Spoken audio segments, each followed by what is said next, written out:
Esta parashá, Vaerá y Aparecí, nos presenta la tremenda confrontación entre el Dios Altísimo de los hebreos y el faraón. El emperador de Egipto, que se hizo pasar por un dios, se hizo adorar como una divinidad y tenía a todo un pueblo y a toda una generación envuelto en el servicio a su culto privado. Y a juzgar por las apariencias, el faraón, dios de los egipcios, era superior al dios de los hebreos, porque los había convertido en sus esclavos personales. Las cosas en esta parashá están para cambiar. Mostrar a Egipto y al mundo quién es quién verdaderamente. Dios Altísimo le dice a Moshe Rabenu que habla a los de Israel, les asegure que su redención es inminente. Y segundo, que entre en la presencia del faraón de nuevo para demandarle que deje ir a los hijos de Israel.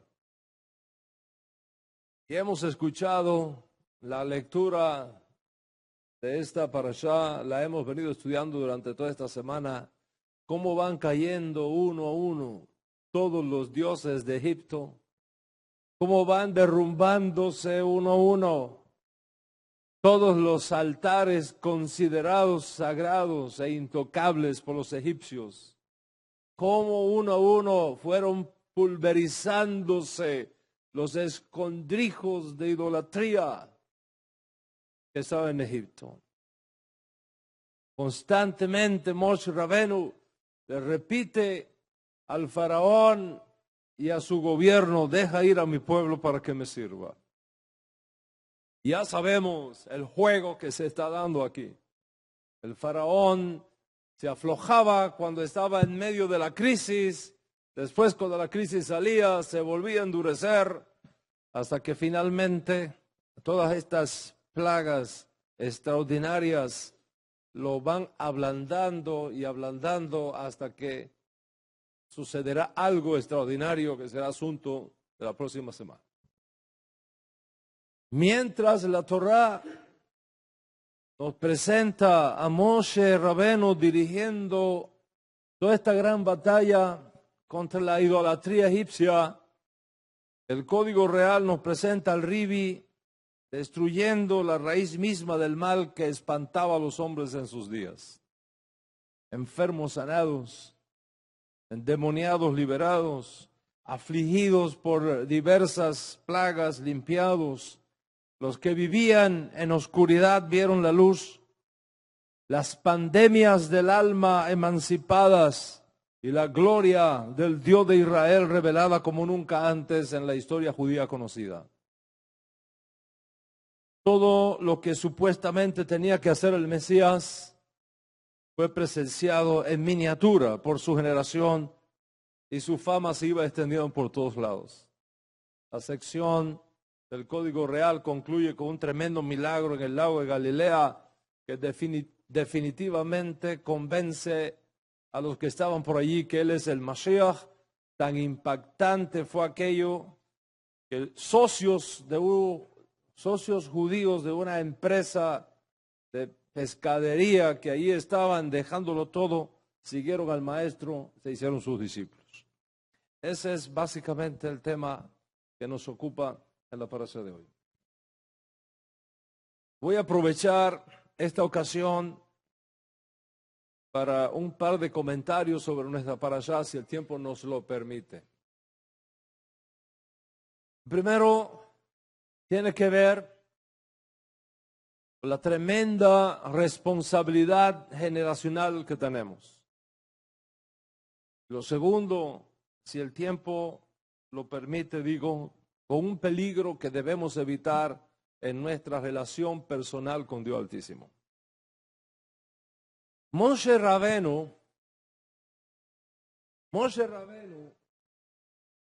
vivió miles de años, 3000 años después de Adán. Si contamos una generación por 50 años, aproximadamente 64 generaciones después de Adán, es que nace Moshe Rabenu. Moshe Rabenu fue criado en el palacio del faraón. De hecho, nuestra parashá de hoy nos dice su edad cuando inició esta enorme batalla de redención de nuestro pueblo. 80 años tenía y 83 su hermano. A la edad de 40 años, Moshe Rabenu entendió plenamente la gran diferencia entre ser egipcio y ser hebreo. Él vivió en una época de transición entre una generación esclava y otra generación llamada a ser libre. Y aunque su preparación para tan grande desafío duró 40 años de su vida, el gran aporte que nos hace Moshe Rabenu estriba en el hecho de saber cómo aplicar los principios recibidos de los padres a la nueva generación que se presenta en el camino. Y nuestra parashá, por tanto, nos confronta con el comienzo de la redención de todo un pueblo que estaba bajo esclavitud y los principios que debemos seguir cuando nos encontramos en situaciones difíciles en la vida, así como los secretos para sobrevivir en momentos de crisis espiritual.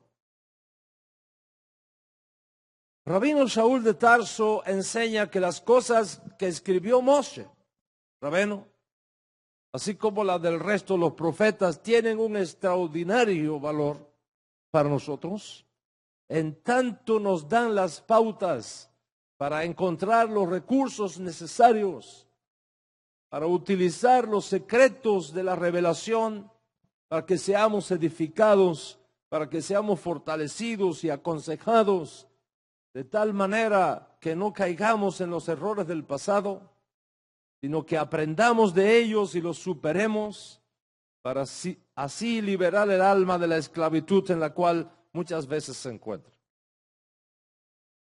La generación de Moshe Rabenu fue una generación llena de problemas. La generación de Yeshua, nuestro santo maestro, fue una generación llena de problemas. Y nuestra generación es también una generación repleta de problemas.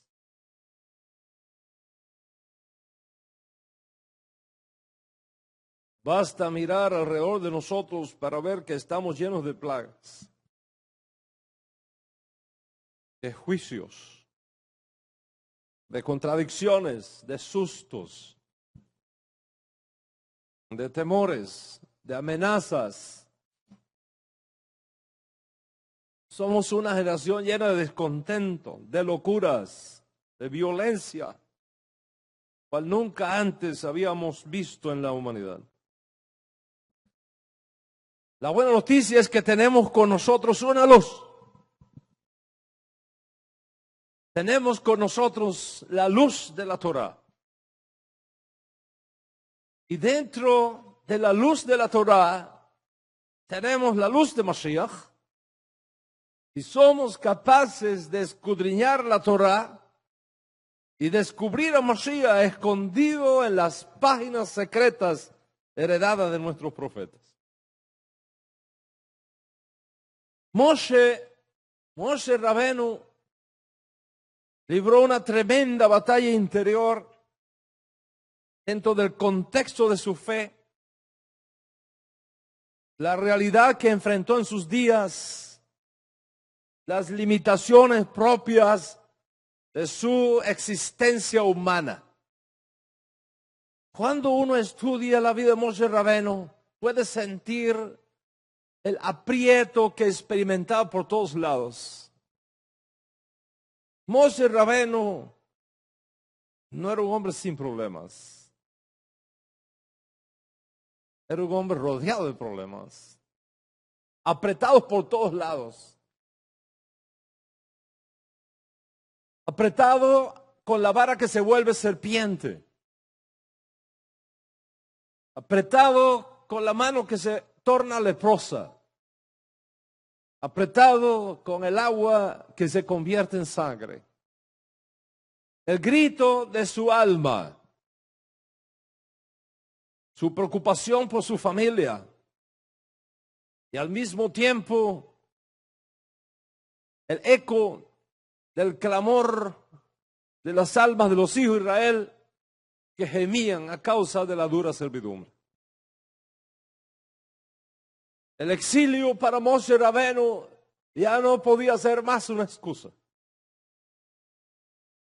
La zarza que ardía y que no se quemaba y que lo atrajo milagrosamente al punto mismo de la balanza de las decisiones, le quemaba el alma. Moshe batallando por darle sentido a su vida en el contexto de una realidad personal, familiar y comunitaria, todo al mismo tiempo, todo a la vez, y todos dependiendo de él para una respuesta.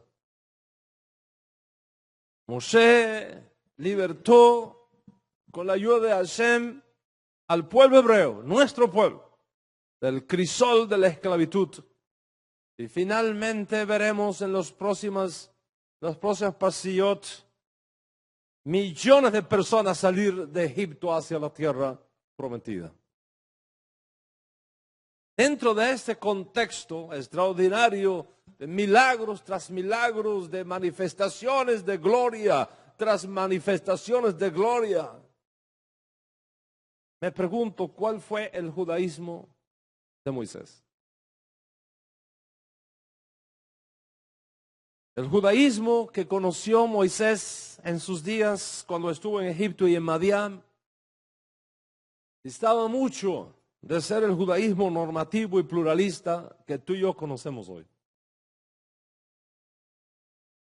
Sin embargo, su relación con Dios Altísimo tuvo lugar sin ese judaísmo normativo que ahora nosotros conocemos,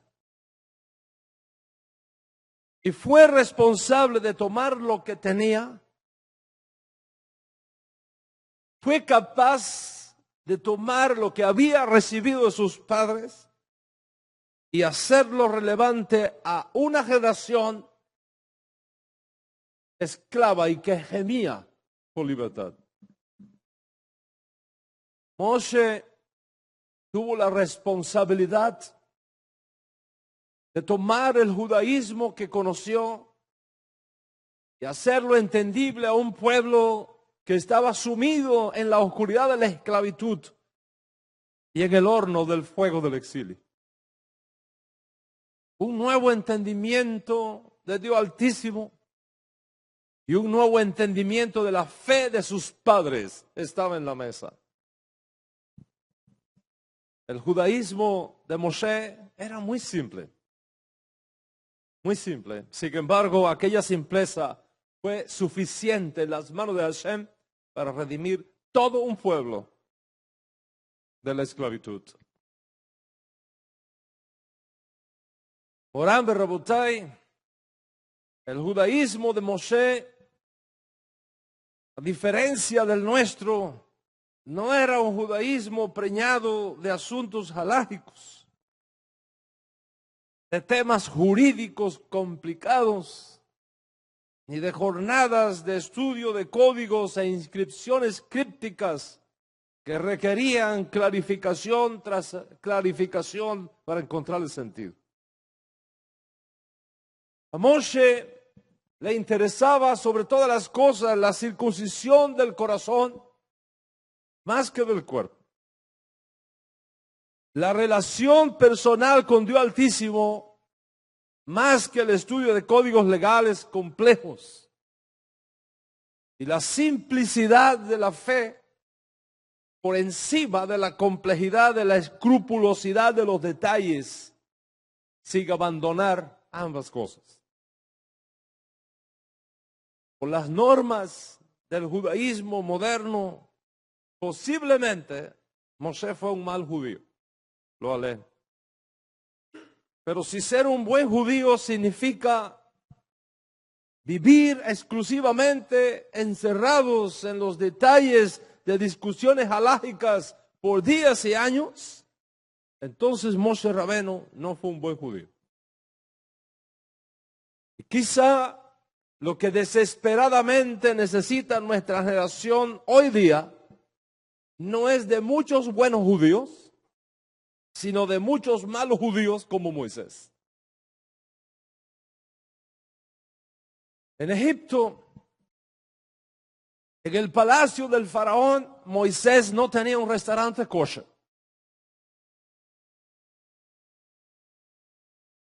Mucho menos en Madián. Viviendo en casa de no judíos, casado con una judía temerosa de Dios Altísimo, que por las leyes estrictas del judaísmo tradicional moderno, aunque hubiera hecho pan de Shabbat, no era considerado halá ni kosher. En el desierto no tenía Moshe Rabenu una mikve para purificarse diariamente o al menos una vez por semana. Nada de esto tuvo Moshe. Pero tenía algo que nos falta desesperadamente a nosotros. Con todas las prácticas, con todos los detalles, con todos los largos libros sobre estos temas que ahora nosotros tenemos. Moshe tenía el corazón. Moshe tenía la esencia de la Torá corriéndole por la sangre. Por supuesto, todo el asunto de los detalles y las normas son necesarios. No me entienda mal. Pero Moshe no vivió por ellos, vivió por la esencia. Y el resto fue comentario. Nosotros hoy día tenemos la tendencia a vivir por el comentario y dejar a un lado la esencia.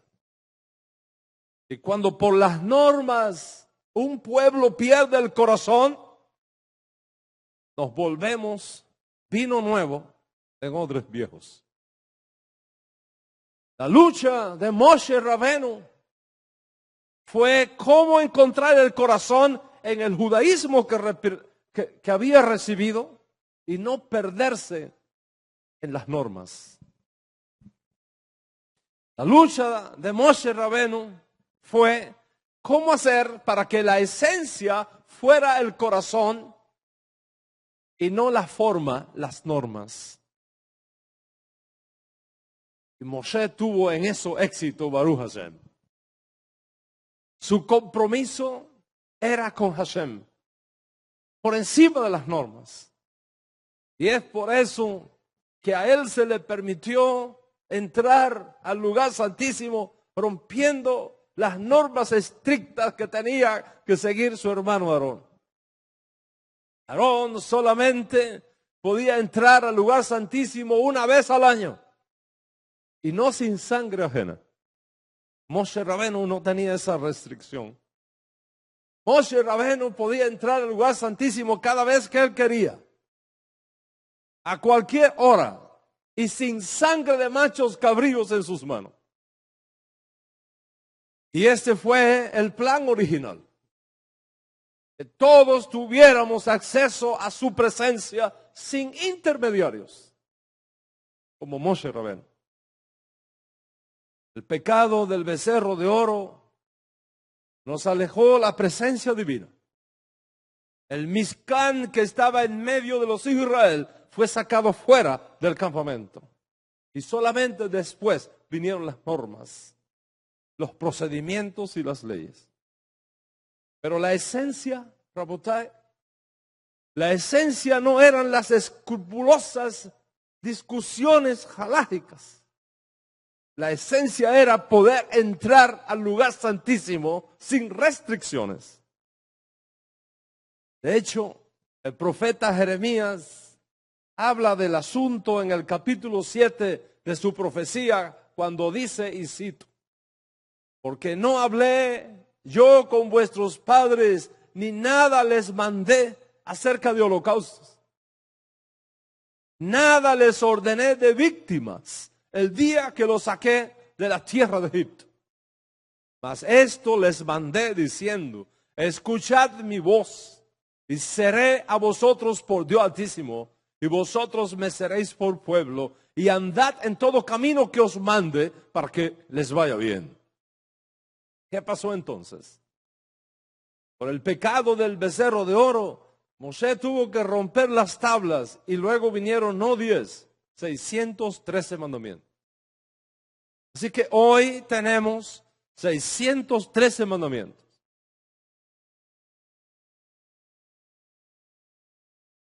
Y a cada mandamiento, debido al estado de nuestro corazón, los sabios posteriores tuvieron que añadirle decenas de mandamientos extras para proteger cada mandamiento. Y esto es lo que explica por qué para cada mandamiento escrito en la Torá tenemos decenas y centenas de mandamientos orales extras. A muchos se les fue la mano. Los sabios decían una cosa, pero los escribas ponían otra. Y las cosas se fueron complicando y el corazón se embotó y perdimos el bosque en el análisis de un solo árbol, como dijo el profeta Jeremías, y cito, ¿cómo decís? ¿Nosotros somos sabios? ¿Y la Torá de Hashem está con nosotros? Ciertamente la ha cambiado en mentira la pluma mentirosa de los escribas. Y como ha sido dicho, que cuando una persona insiste en andar en sus propios caminos, hasta el cielo mismo lo empuja en su deseo. El profeta Ezequiel nos dice lo que pasó cuando abandonamos la esencia y nos quedamos con las formas. En el capítulo 20 de su profecía, donde está escrita esta revelación, y cito, por eso yo también les di estatutos que no eran buenos y decretos por los cuales no podrán vivir. ¿Qué son estatutos no buenos? ¿Y qué son leyes por las cuales no podríamos vivir? Orán, Rabotai, hasta que usted no llegue a un punto en su vida en que entienda que toda la Torá tiene un solo propósito y es llevarnos a Mashiach, usted no ha entendido nada de la Torá. Pero cuando tergiversamos el propósito del Eterno para buscar nuestro propio bien, entonces las cosas se tuercen, la visión se enturbia y no vemos con claridad las cosas y perdemos a Mashiach en las formas, cuando Mashiach no está en las formas, Mashiach está en la esencia. Jesús Rabeno vio esto con sus propios ojos y lo confrontó en sus propios días cuando dijo, el problema de ustedes es que no estudian a Moshe, sino a sus propios mandamientos. Porque si ustedes estudiaran a Moshe, comprobarían que de Mashiach habló Moshe. Y luego añadió, en verdad se cumple en esta generación lo que fue dicho por el profeta Yeshayahu. Este pueblo reza muchísimo. Este pueblo reza muchísimo. Con sus labios me honran, pero su corazón está lejos de mí. Su corazón está lejos de mí y su temor de mí no es más que un mandamiento de hombres que les ha sido enseñado. Más tarde, el Ribi revela la condición del corazón de muchos de los líderes de su generación, diciendo, atan cargas difíciles de llevar. Y ustedes ni con un dedo se quieren hacer responsables de ellas. ¿Cuál fue el enfoque de Yeshua? ¿Cuál fue el enfoque de Yeshua? El corazón. El corazón fue el enfoque de Yeshua. Los principios más que la ceremonia. La esencia más que las formalidades. Rabotai, cuando nosotros ponemos los detalles por encima de los principios, perdemos el primer amor. Y nos volvemos gigantes intelectuales, pero enanos espirituales. Es por eso que afirman nuestros sabios que Dios Altísimo tuvo que darnos 613 mandamientos. Y el Talmud enseña que vino David y los redujo a 11 mandamientos. Solamente. De 613, David los redujo a 11 mandamientos. De tal manera que guardando los 11 mandamientos de David, se guardaban todos los mandamientos, porque en esos 11 estaban incluidos los 603. Luego vino el profeta Isaías y los redujo a 6 mandamientos. Guardando los 6 mandamientos establecidos por el profeta Isaías, dicen los sabios, se guardaban los 613 mandamientos. Porque en los 6 mandamientos de Isaías estaban contenidos todos los mandamientos. Sigue diciendo los sabios, más tarde vino el profeta Micá y los redujo a 3 mandamientos. Guardando los 3 mandamientos de Micá, se guardaban todos los mandamientos de la Torá, porque en esos 3 mandamientos estaban los 603. Al enterarse de eso, nos dicen los sabios, Isaías no estuvo contento y volvió a estudiar el asunto y lo redujo más todavía. Esta vez no a 6 mandamientos, sino a 2 mandamientos. Y finalmente llegó el profeta Habacuc de la gran asamblea, estudió todo esto de nuevo y afirmó que los 613 mandamientos de la Torá se reducen a uno solo. Besadik beemunato yeh. El justo por la fe vivirá. Y esto se convirtió entonces en la esencia misma del judaísmo.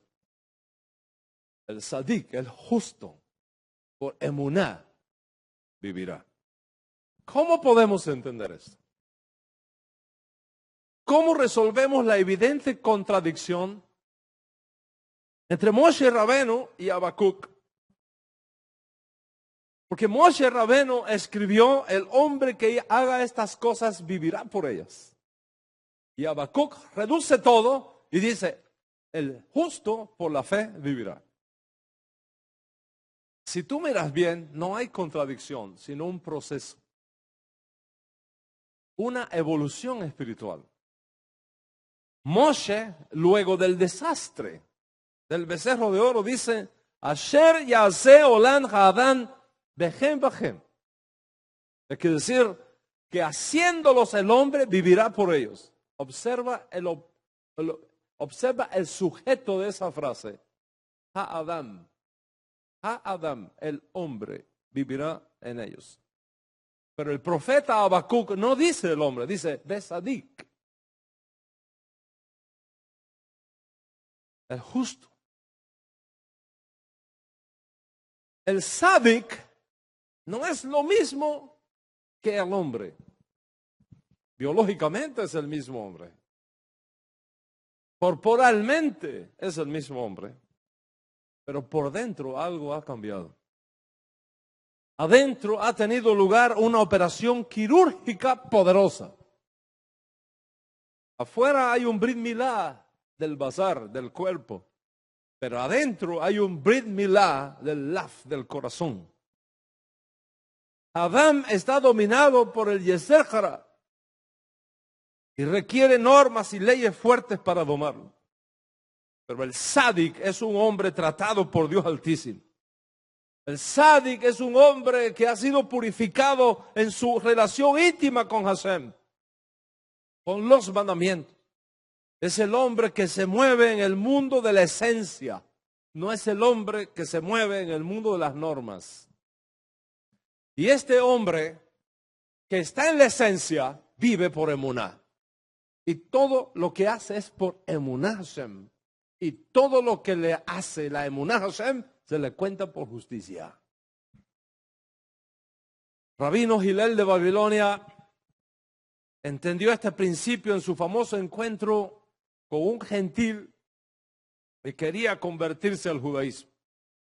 Después de ser echado de la corte de Shammai, este gentil viene a donde está Hillel de Babilonia y le dice: si tú me enseñas Torah mientras yo sea capaz de mantenerme parado en un solo pie, me convierto al judaísmo.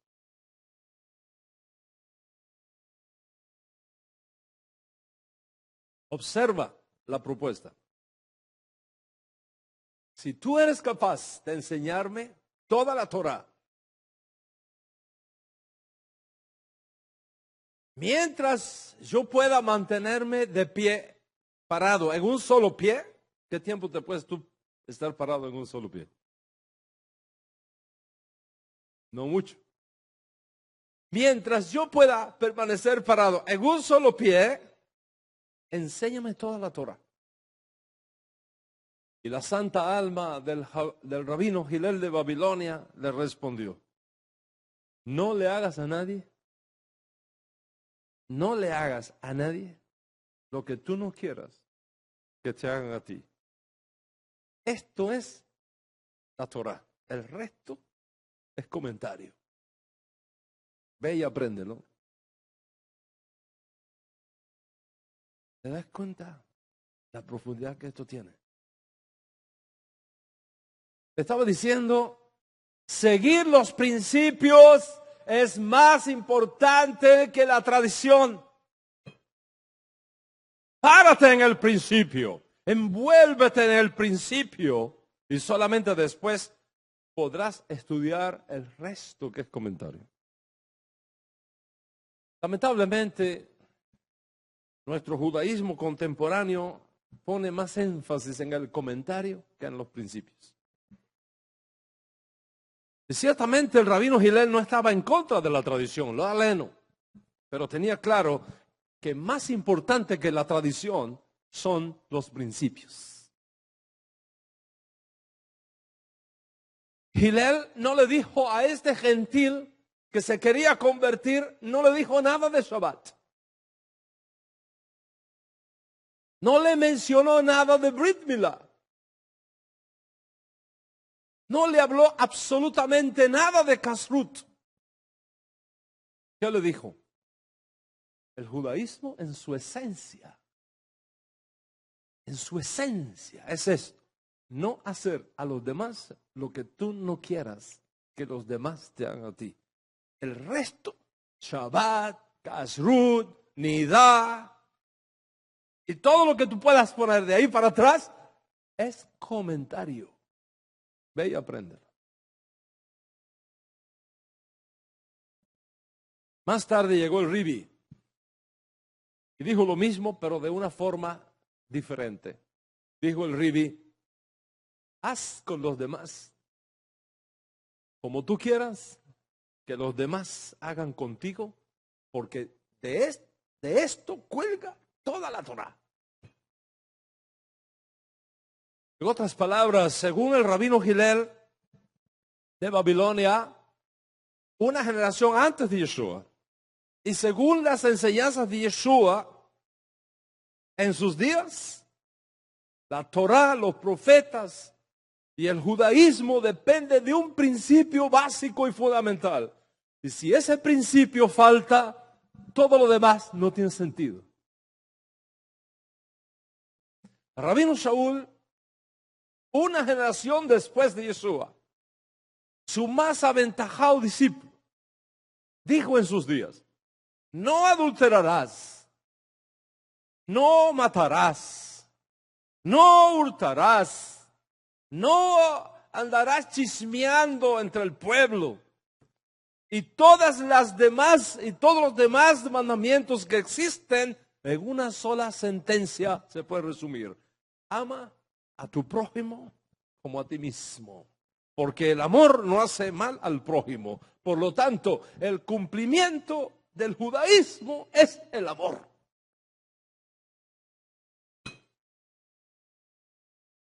Todo el judaísmo se resume en una palabra: el amor. Toda la Torá se resume en una sola frase: amarás a tu prójimo como a ti mismo. Ni Hillel de Babilonia, de memoria bendecida, ni el Ribi,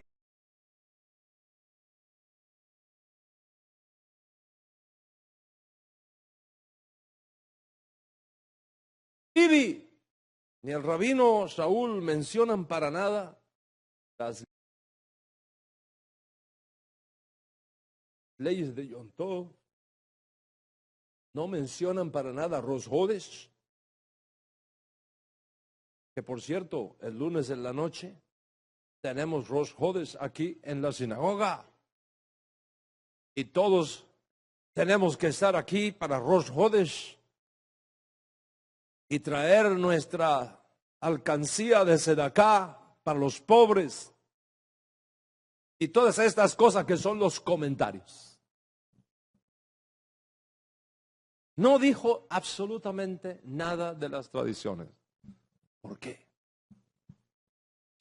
¿Qué significado tiene todo esto? ¿Cuál es el sentido de todo esto?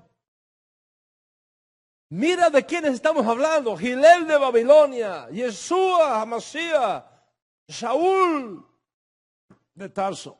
¿Cómo estos gigantes de la Torá pudieron reducir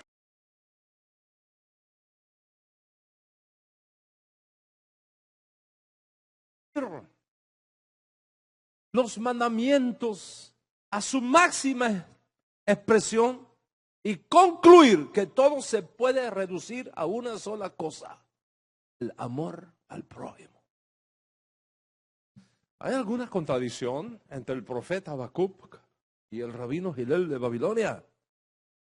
¿O nuestro querido Ribi?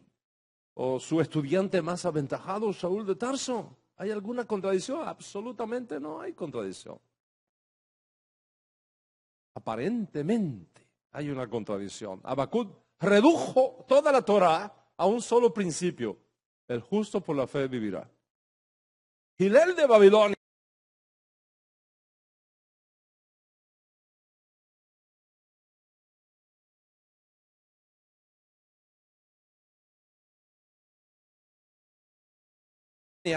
dice: todo el judaísmo se concentra en una sola sentencia: no le hagas a los demás lo que no quieres que te hagan contigo.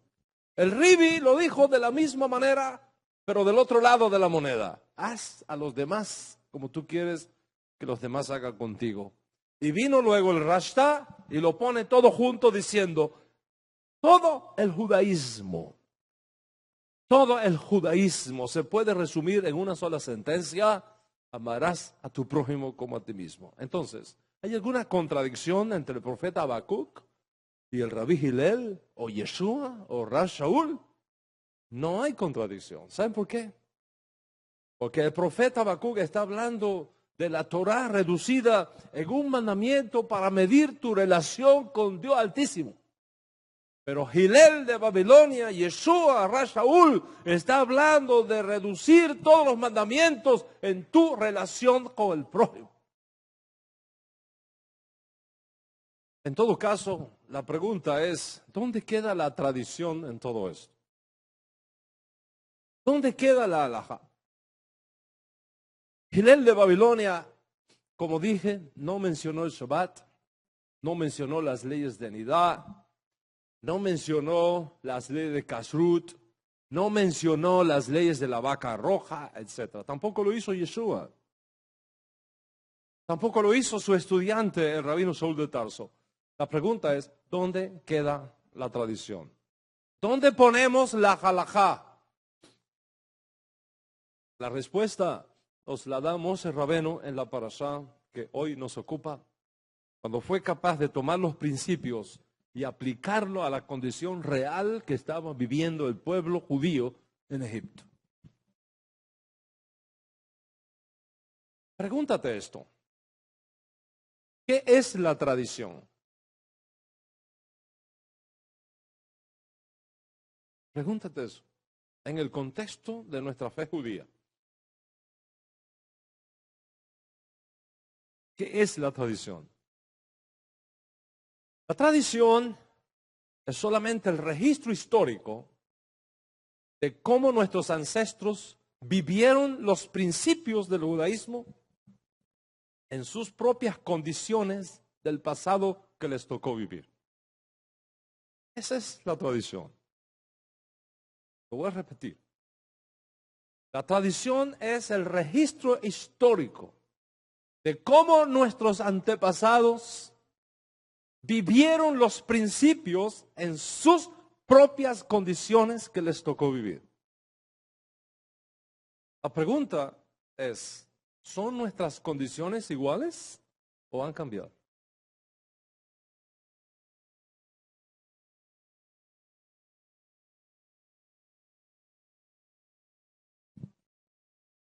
La fidelidad de ellos, de los padres, a los principios que aplicaron a sus propios problemas en sus días, es lo que tiene que ser inspiración para nosotros. ¿Me está entendiendo lo que está hablando? Pero si lo que nos inspira es la forma de ellos, que funcionó bien en sus días, pero que son anacrónicas en los nuestros, entonces no estamos siguiendo el legado que ellos nos dejaron. Hasta que no entendamos, Moran Berrabotai, que el legado de los padres no son las formas, sino los principios, no entenderemos ni a Moshe Rabeno, ni a David, ni a Yesayahu, ni a Mica, ni a Habacuc, ni a Gilel, ni a Ribi, ni a Shaul. Piensa en esto de nuevo. ¿Qué es la tradición? La tradición es el registro histórico de cómo nuestros padres fueron capaces de aplicar los principios del judaísmo a sus circunstancias específicas para hacerlo relevante a su generación. Pero la idea no es tomar cómo ellos aplicaron los principios a su generación. La idea es cuán capaces somos nosotros de seguir su ejemplo y ser fieles a los principios que no cambian y aplicarlos apropiadamente en nuestra actual condición. La herencia de los padres siempre será la herencia de los principios, no de las formas. La herencia es su capacidad para no abandonar los principios.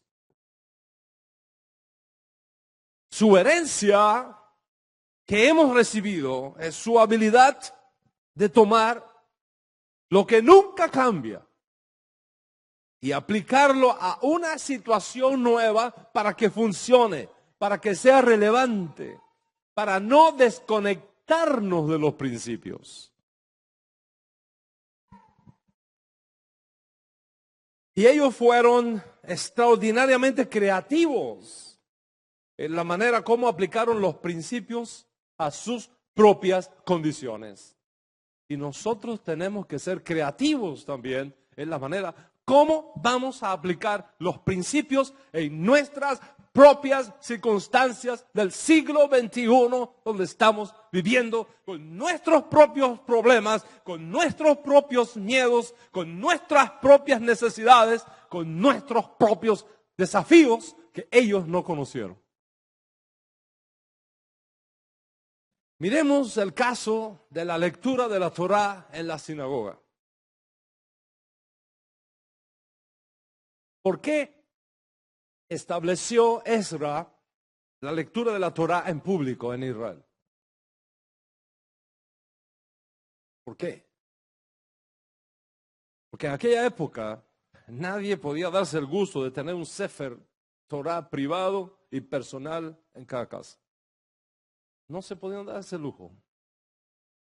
Para poder estudiar Torah, la gente tenía que ir a un lugar donde estuviese el Sefer Torah, que alguien leyera, pudieran escuchar. Y luego que se escuchaba, se explicaba el sentido para que entonces fueran y practicaran lo que habían escuchado. En los días de los macabeos, los greco-sirios nos prohibieron leer la Torá en público. ¿Qué hicimos? La creatividad judía funcionó de nuevo. Los judíos en Israel para esta época dijeron, si leemos un texto de los profetas que guarde alguna relación con lo que tendríamos que haber leído de la Torá, si pudiéramos leerla, podremos recordar mejor el texto de la Torá. Y de esa manera leían los profetas cuando no teníamos acceso directo a Moshe Rabbeinu. ¿Qué pasó luego que Dios Altísimo nos dio la victoria contra los greco-sirios? Pudimos regresar a Moshe y leer libremente otra vez del Sefer Torah. ¿Qué vamos a hacer entonces con los profetas que nos sostuvieron durante un tiempo en el camino cuando no podíamos leer a Moshe? En memoria de eso, añadimos a la lectura de la Torah la de los profetas y se creó la tradición. Y por eso tenemos hoy día la lectura de los profetas seguido o siguiente a la lectura de la Torá.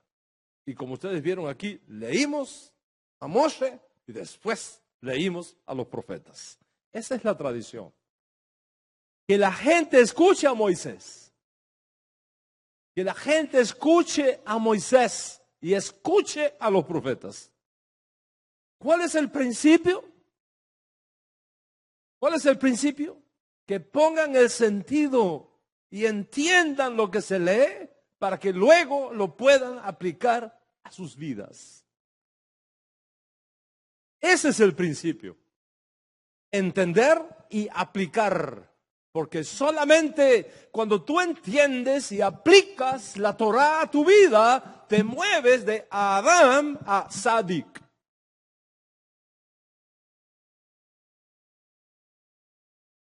¿Qué pasó en el mundo con el descubrimiento de la imprenta? Lo que antes era un privilegio de unos pocos, ahora se hizo disponible para todo el mundo en forma escrita. La gente tenía ahora el Sefer Torah en forma de un libro, el Humash. Todo el mundo lo tenía en su casa. Y lo podía leer no solamente el día de Shabbat o el día de reunión en la sinagoga, lo podía leer todos los días en su propia casa. El descubrimiento de la imprenta cambió todo el juego de la historia del mundo. Y lo que era solamente una posibilidad para unos pocos, se hizo una posibilidad para todos. ¿Entienden lo que está pasando en el mundo? ¿Qué sucedió cuando el exilio hizo que el idioma hebreo se perdiera y ya no se entendía el hebreo, ni lo podían leer, ni lo podían escribir? Las mujeres, miren, este es un dato muy interesante. Escuchen bien, mujeres. Las mujeres que tenían más tiempo que los hombres perdieron menos el hebreo. Lo podían leer más y explicar mejor que los hombres. Entonces, ¿qué sucedió? Las mujeres podían leer del Sefer Torah o del Humash y los hombres estábamos perdidos en las nubes.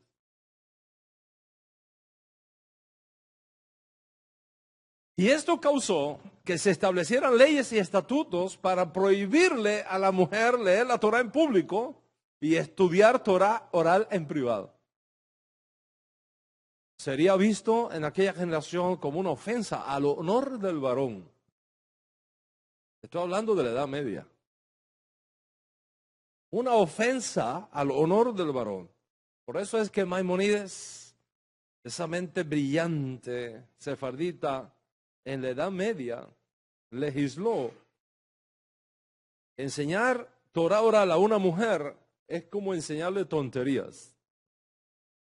Porque la mujer no tiene obligación de estudiar Torah, según Maimónides, en la Edad Media. Tú no puedes tomar ahora una legislación de Maimónides de la Edad Media y traerla al siglo XXI. ¿Por qué dijo eso Maimónides? Él fue hijo de su generación. Y en aquella generación era creído que la mente de las mujeres no son adecuadas para el estudio. Eso lo dijo Maimónides a fines del siglo XII. Pero nosotros no estamos en el siglo XII. Nosotros estamos en el siglo XXI. El siglo XX y el siglo XXI, que forman nuestro contexto cultural moderno, con una Golda Meir como primer ministro de Israel, una Margaret Thatcher, primer ministro de Gran Bretaña, una Angela Merkel, canciller de Alemania, y 47 mujeres ganando el premio Nobel en el mundo. ¿Podemos decir eso del siglo XII en pleno siglo XX o siglo XXI, donde estamos, sin arruinar el judaísmo? ¿Cómo hacer entonces en una época donde el lugar de la mujer era cuestionable? ¿Cómo hacer? Siglo XII. Se estableció que un hombre que supiera leer, leyera por todos. Leyera en lugar de los hombres, representando a los hombres. Y de ahí surgió el Hazzán, el lector oficial de la sinagoga. El Hazzán lee no para él, ni por él. El Hazzán lee por los hombres. Y los demás escuchan. Y eso está requete que bien. Porque la idea es leer para entender el sentido. Y para que podamos aplicar luego lo que leemos y nos podamos mover de Adán a Sadik. Pero aquí viene la pregunta, Rabotai. ¿Qué pasa si por mantener la tradición leemos en hebreo y nadie entiende? ¿Qué pasa?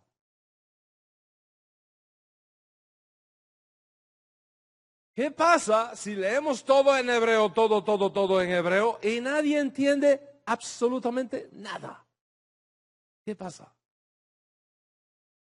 Perdimos el principio por la forma. Perdimos la esencia por la tradición. Y eso es precisamente la antítesis del judaísmo. Eso es la destrucción del judaísmo. Porque cuando usted oye y no entiende, cuando usted lee y no entiende, cuando usted escucha pero no discierne, lo que escuchaste no tiene sentido para ti.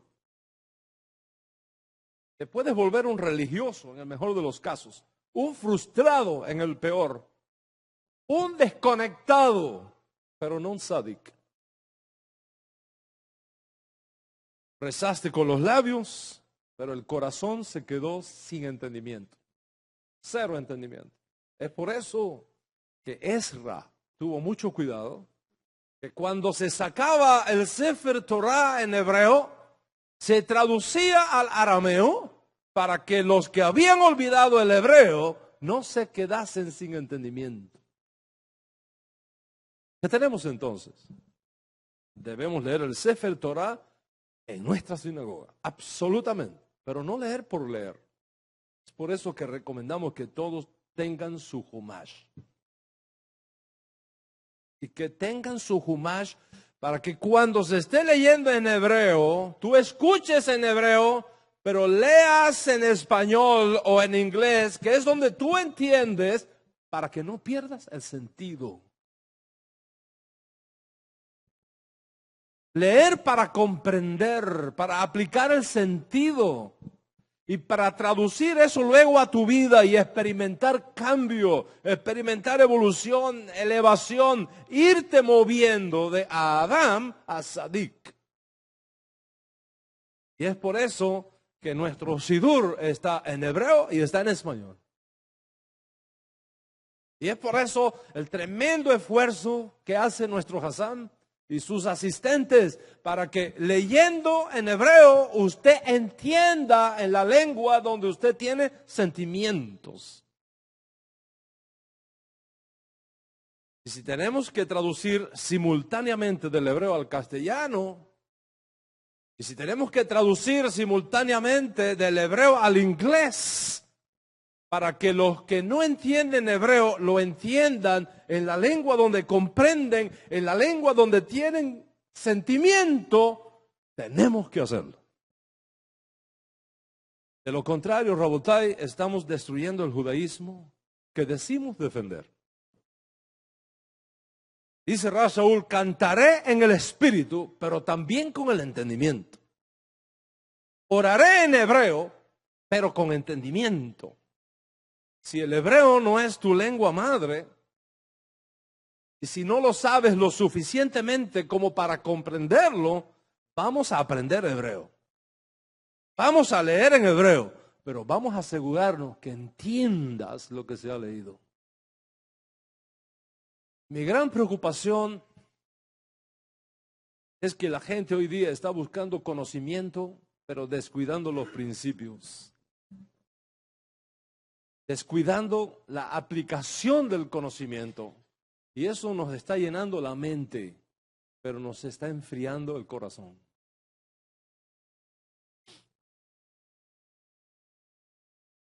Y el resultado, ¿sabes cuál es? El resultado es que nuestra conducta no está en línea con nuestro conocimiento. Porque oímos, pero no entendemos.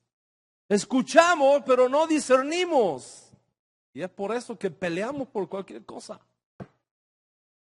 Nos sirven la comida y miramos a ver si al otro le sirvieron igual que a mí. O si le pusieron algo distinto a lo mío. Peleamos hasta por un plato de comida. Creamos un caos en nuestras relaciones humanas. Y nos cansamos de enseñar y enseñar. Nos entra por un oído, nos sale por el otro. ¿Saben por qué? Porque estamos cometiendo un error, y gravísimo error. Estamos buscando las normas y olvidándonos de los principios.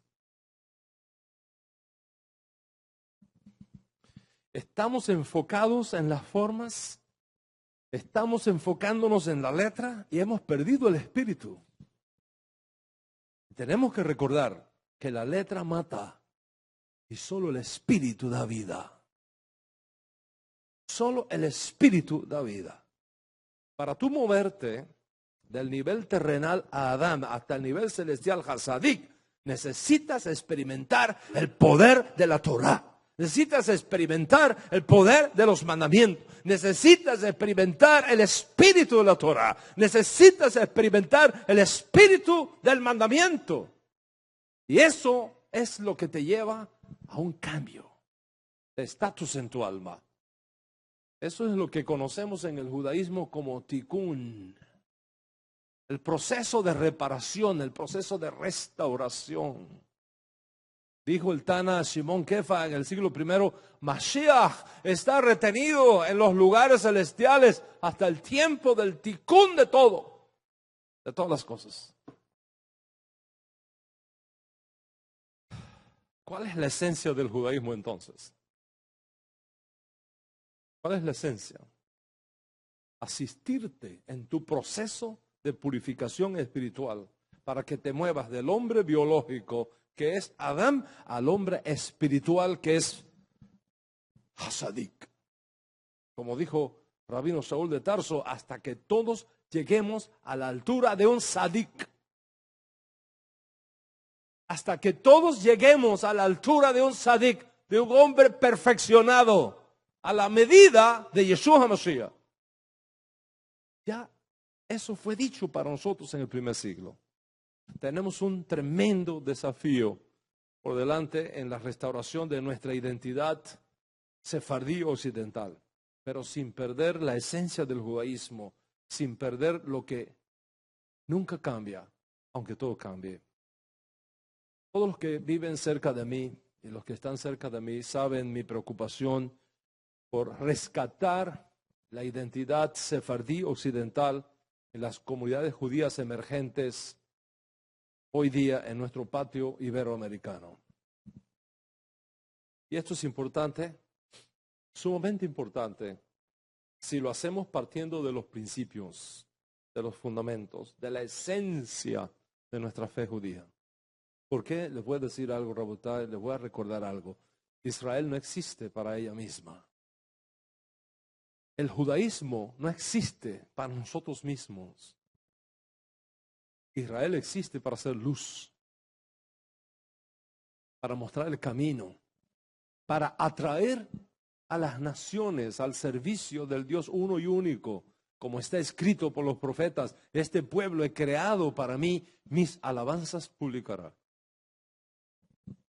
Yeshua dijo a los judíos de su generación: ustedes son la luz del mundo, y una luz no se enciende para esconderla, sino para ponerla bien en alto, para que todos puedan ver el camino.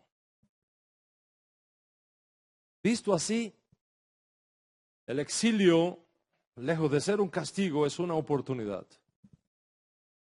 Es la oportunidad para enseñar al Dios Altísimo, al Dios de Israel entre las naciones.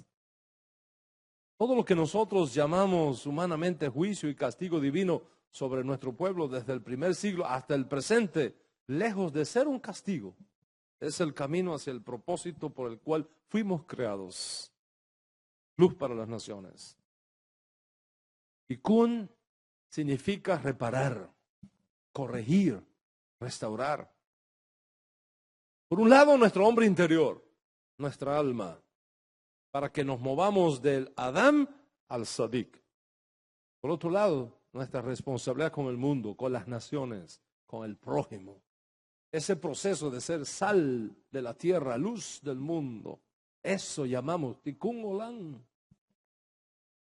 Y ambas responsabilidades nos son impuestas y no podemos escondernos de ellas. Por un lado, tú tienes que evolucionar internamente, tienes que cada día ser una mejor persona, tienes que dejar atrás vicios, tendencias, costumbres y prácticas que te mantienen alienado de Hashem y de la Torah. Tienes que dejar atrás tus malas costumbres heredadas de la cultura donde tú naciste y que no están en línea con la Torah. Tienes que dejar a un lado el maltrato a tu esposa, el maltrato a tu marido, el resentimiento, la venganza, el enojo, la ira, la gritería, la irresponsabilidad, el egoísmo, la hipocresía, la falsedad.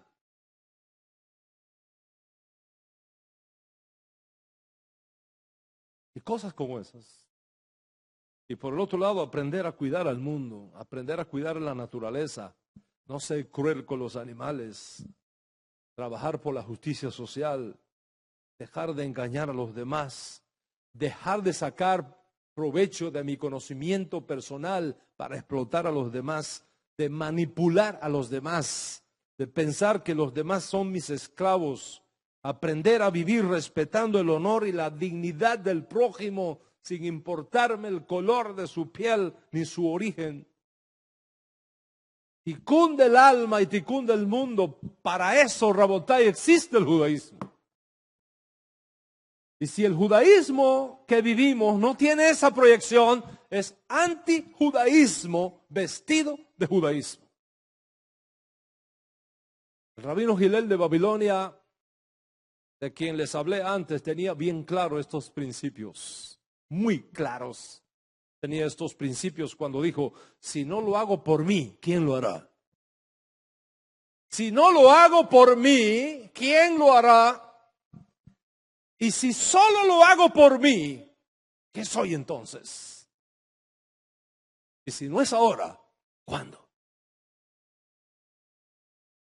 Tú tienes que hacerlo por ti mismo, tu propio tikkun, tu propio compromiso de moverte de tu hombre biológico al hombre sádic. Por eso dice el rabino Hillel, si no lo hago por mí, ¿quién lo hará? Pero no solamente por ti mismo, tienes que hacerlo por el prójimo. Dice el rabí Hillel, si solo lo hago por mí, entonces ¿qué soy? Si solo lo hago por mí, entonces ¿qué soy? Ese es el tikkun del mundo, nuestra responsabilidad con el mundo, nuestra responsabilidad de trascender del yo personal al yo social, del yo ego al yo ello. Si tú no eres capaz de hacer esa trascendencia, no has entendido lo que es el judaísmo. Voy a aprovechar antes de concluir para aclarar algo sumamente importante. Se ha dicho que el judaísmo no es proselitista. Y es cierto. Es cierto. Si entendemos proselitismo como ir tocando de puerta en puerta y diciéndole a la gente que se tiene que hacer judía, no hacemos eso. Pero el judaísmo tiene un compromiso social. El judaísmo tiene una misión mundial, tiene un compromiso generacional, un compromiso con el Tikkun Olam, enseñar a las naciones el servicio al Dios uno y único para que abandonen su idolatría y se conviertan al único Dios verdadero. De no hacer esto, la historia de Jonás no tiene sentido. Habría que quitarla de nuestros libros sagrados. La Torá dice, no calles, no calles, grita con voz en cuello, tu Dios reina, regocíjese toda la tierra, toda la tierra. Judaísmo no es para los judíos, es para el mundo. Toda la tierra, no solamente la tierra de Israel, toda la tierra. Y nosotros como discípulos del Ribi, además de esta enorme responsabilidad con el mundo, tenemos una responsabilidad particular extraordinaria.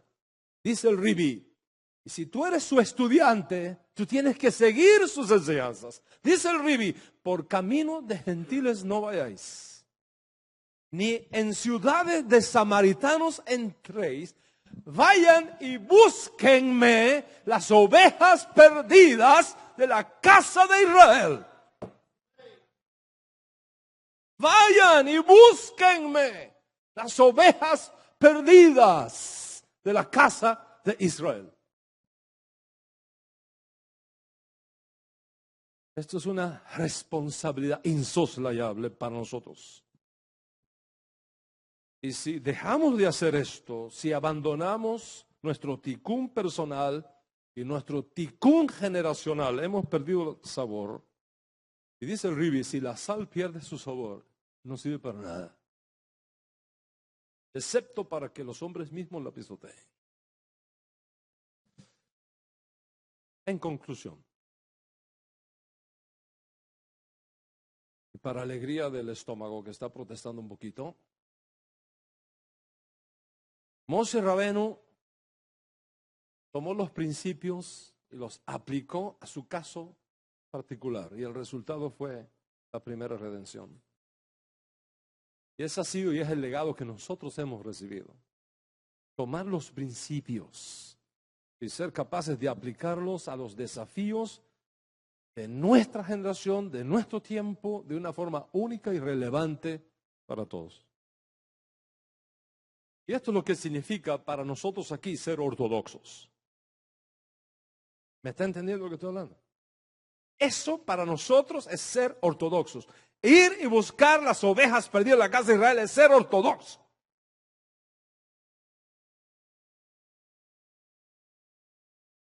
Si la ortodoxia significa aislarme del mundo e irme a vivir como si estuviera en la Edad Media y perder mi compromiso con el Tikkun Olam, deja de ser ortodoxia para convertirse en ortomialgia.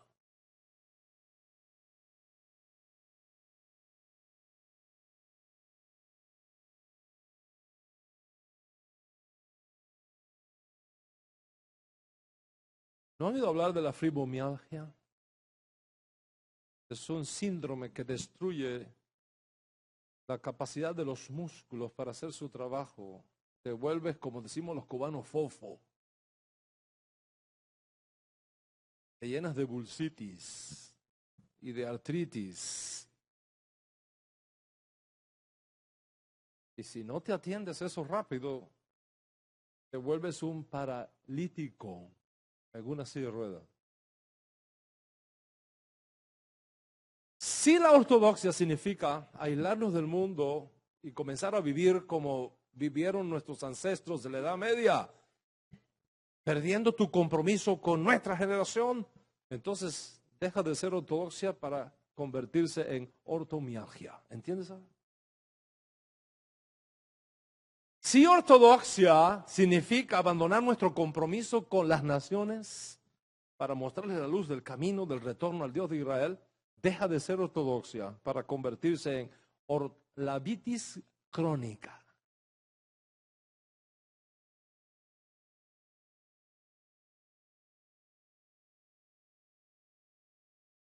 De hacer esto, lo aleno, tendremos calor para nosotros mismos, pero el mundo se va a morir de frío.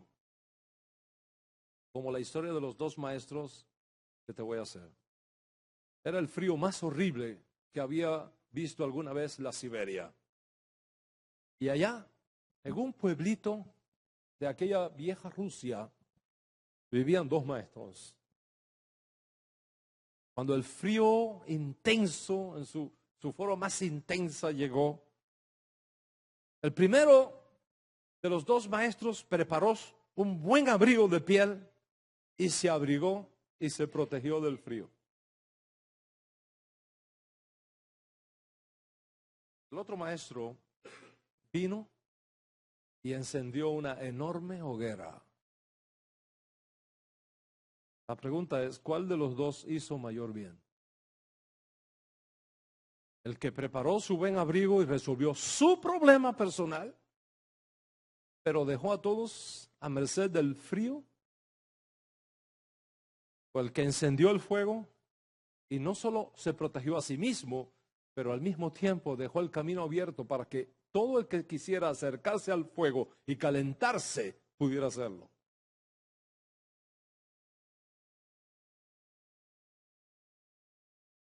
And now I want to confront you with this question. Quiero confrontarte con este asunto. ¿Qué tipo de respuesta queremos dar al frío de muerte que experimenta nuestra generación?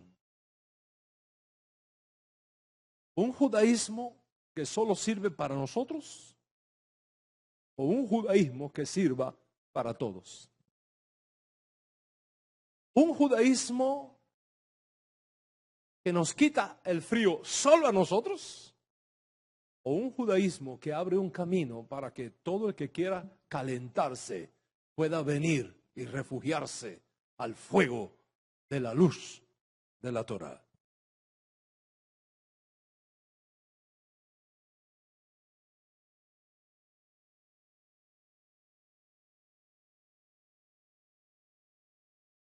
Shabbat Shalom.